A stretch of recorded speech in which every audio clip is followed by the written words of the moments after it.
Saludo para los compañeros y las compañeras del Perú, a los compañeros y las compañeras de la Universidad de San Marcos, propiciadora de esta discusión. En el marco de lo solicitado por el compañero Óscar Guaranga, al que agradezco esta invitación, para conversar un poco sobre esos asuntos que se han convertido centrales a la educación, tanto básica, media, inicial, universitaria, preuniversitaria, técnica, y en alguna medida la carrera que ha hecho la idea de competencias para los procesos curriculares. Desde mi punto de vista, el asunto es de un calado mayor.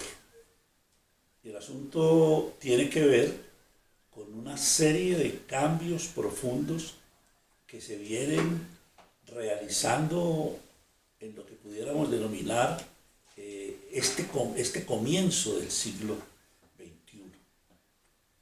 Esto hace parte de esta reflexión de un texto que estoy terminando y que es el tercer tomo de una serie sobre educaciones y globalizaciones de amplia difusión en Colombia y en otros países de América Latina.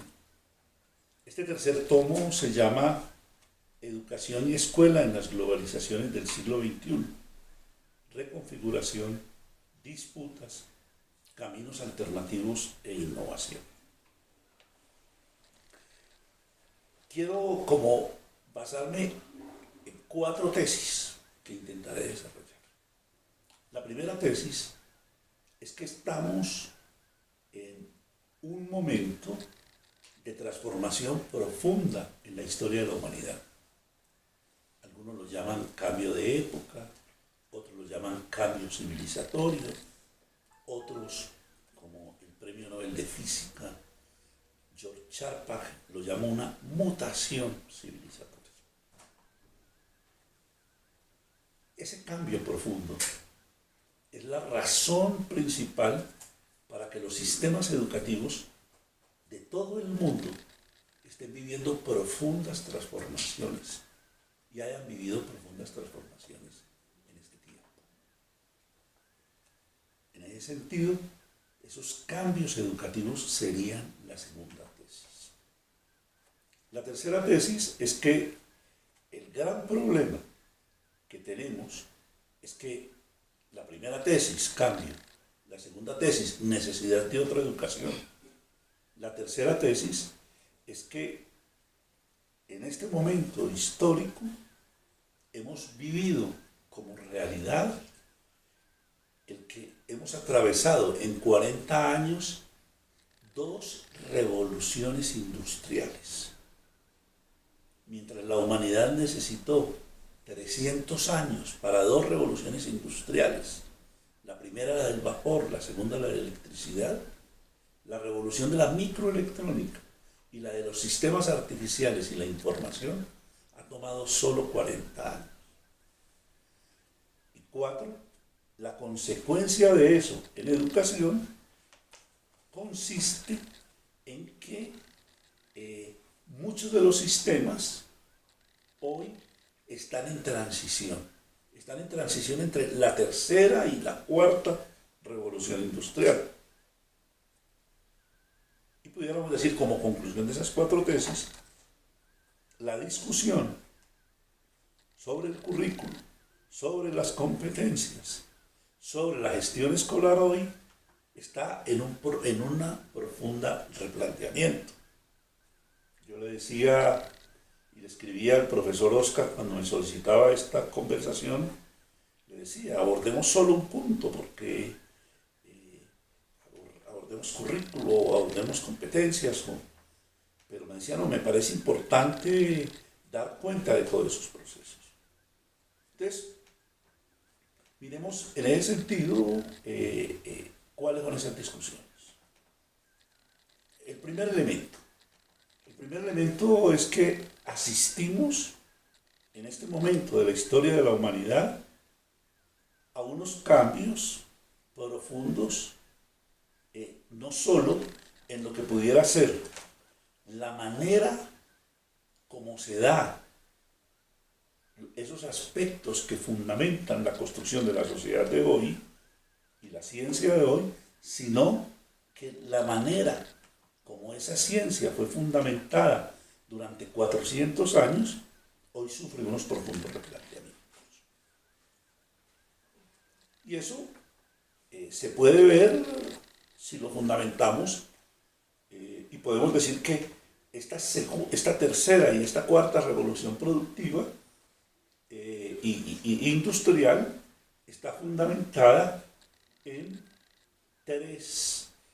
siete grandes dinámicas de cambio. Una es el conocimiento.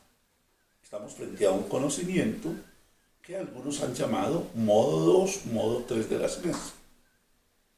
Es decir, ese conocimiento que estamos viviendo hoy ha vivido también una transformación.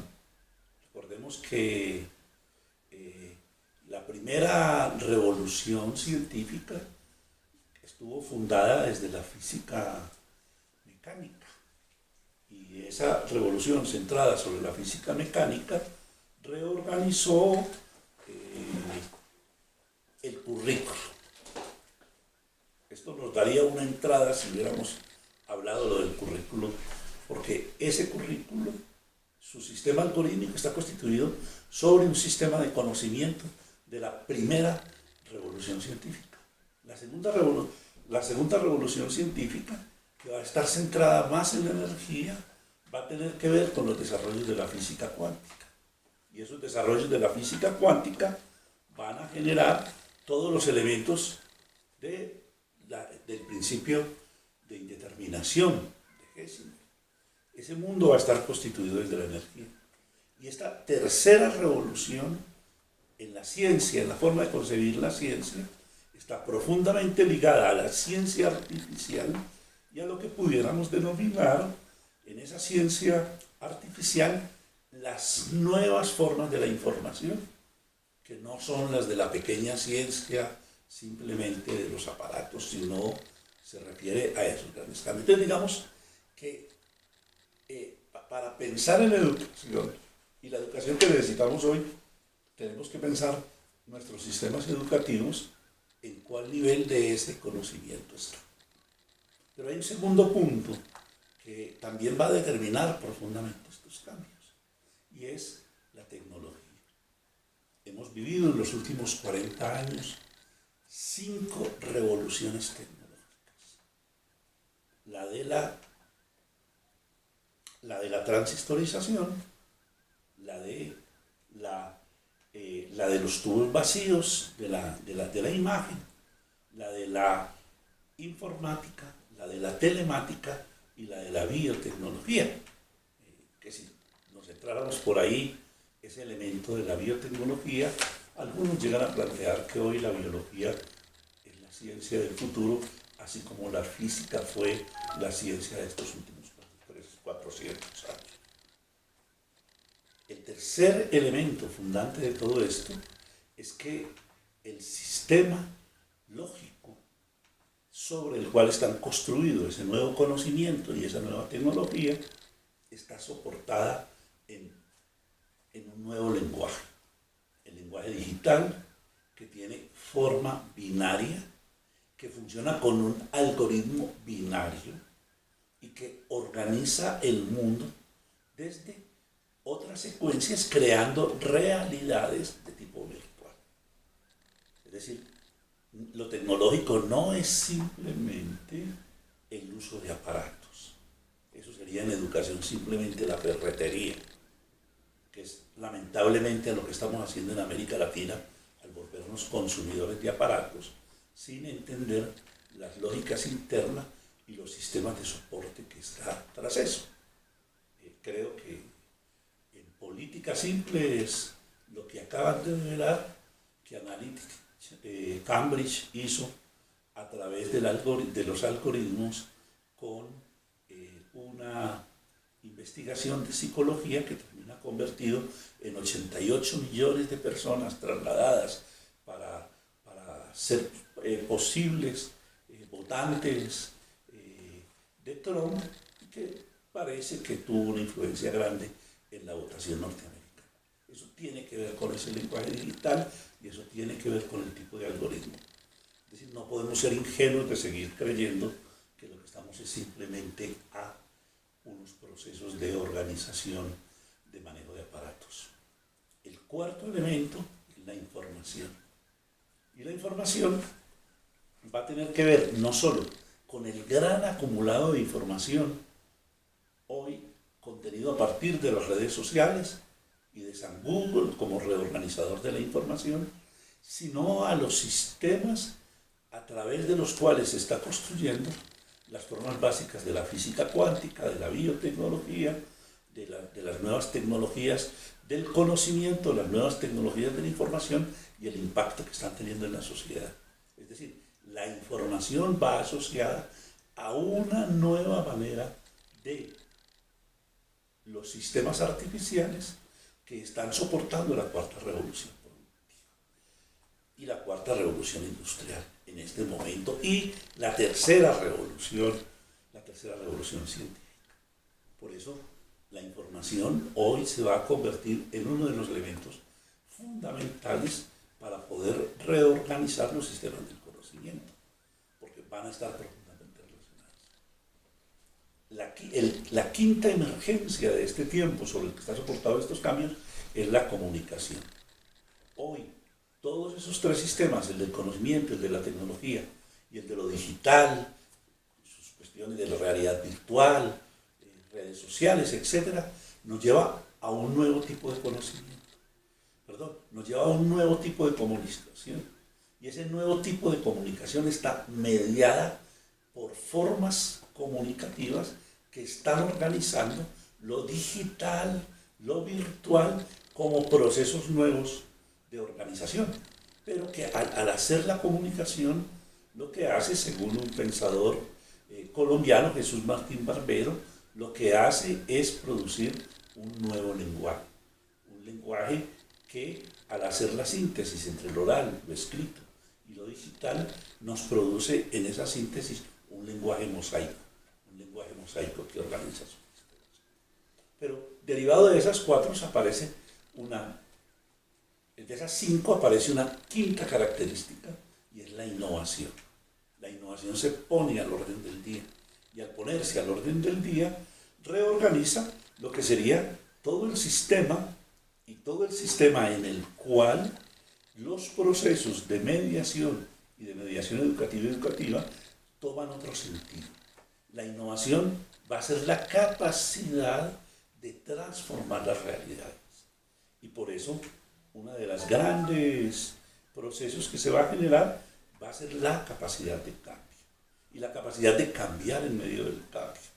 Es decir, salir de esos sitios fijos y construir un nomadismo que nos va a llevar a otro lugar. Por eso nos va a aparecer la relación entre las formas las formas propias de lo que sean las innovaciones incrementales, las innovaciones radicales y las innovaciones disruptivas, que van a tener que ver con qué cambios son propicios y vamos a necesitar organizar. Y aparece el séptimo elemento, que es constitutivo y fundamento de todos estos cambios que se han hecho, y es la investigación. Entonces, digamos que todos esos cambios hacen obsoleta la manera como hemos venido trabajando la organización de esos procesos. Por eso, cuando hablamos sobre competencias y estándares y los elementos con los cuales intentamos responder a este tiempo, se rompe el modelo escolar que traemos. Y se rompe un modelo escolar que tuvo como característica el diseño norteamericano de un estudio que hicieron de una nación en riesgo en 1980, que da como consecuencia la construcción de estándares de calidad. Y los estándares de calidad se plantearon que lo que necesitábamos para vivir en la globalización era el STEM. S, de la sigla en inglés, de ciencias naturales, T, tecnología, E, ingeniería, M, matemáticas, y reading, leer y escribir sobre esos elementos. Por eso, toda la idea de competencia comienza a estar labrada en ese tipo de saber hacer sobre esas disciplinas.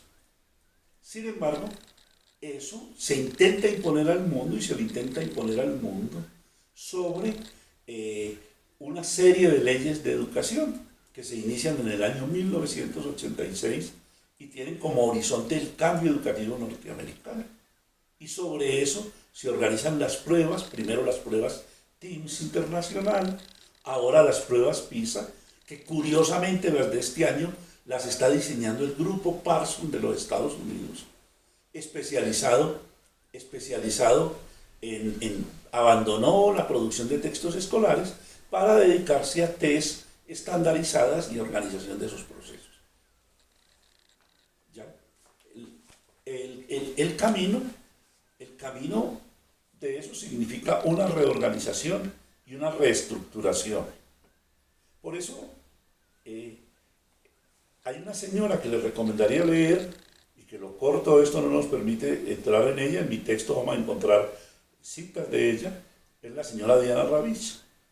La señora Diana Ravitch plantea que es necesario, ella fue quien asesoró toda la reforma educativa norteamericana, el inicio de la ley y currículo a 10 años en el 86, luego en el 92 las competencias en el gobierno de Clinton. Yo tengo en mi primer tomo una discusión con ellas, con la idea de competencias, luego en la ley de Clinton, luego en la ley de educación de Bush, de ningún niño dejado atrás, y en el 2010 escribe un texto, ningún niño, escribe un texto que se llama ¿Por qué cambia de opinión? En donde dice que después de estar 30 años en esas cosas, no cree en nada de lo que ha hecho y que se han encabicado a seguir. Lamentablemente eso es lo que venimos haciendo con las competencias en América Latina.